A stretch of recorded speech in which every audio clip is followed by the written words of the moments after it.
وهنا نكتة لطيفة، فإن القعنبي قال سئل مالك، والذي في الموطأ ثلاث تعبيرات: إما سئل مالك، أو سمعت مالكا، أو قال مالك.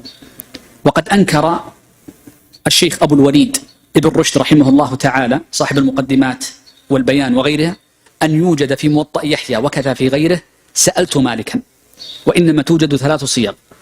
قال: ولا يكون من يحيى وكذا غيره من الرواة أن يزيد في روايته للموطأ شيئا سمعه من مالك ولم يكن في الموطأ، فالمعهود من الرواة إنما هو الثقة.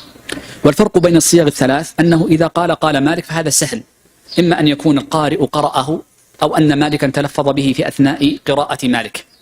وأما إذا قال سمعت مالكا مثل الصيغة التي مرت معنا في الدرس الماضي، فهذا يدل على أن هذه اللفظ قرأها مالك فسمعها منه راوي الموطأ.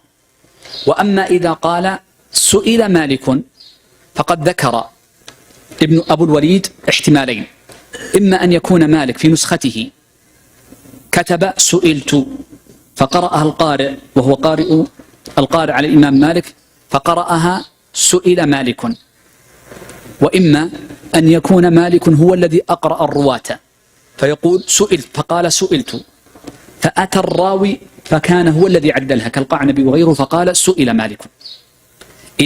إذا قال سئل فيحتمل أنها من القارئ وهو كاتب مالك كحبيب، وإما أن يكون من الراوي.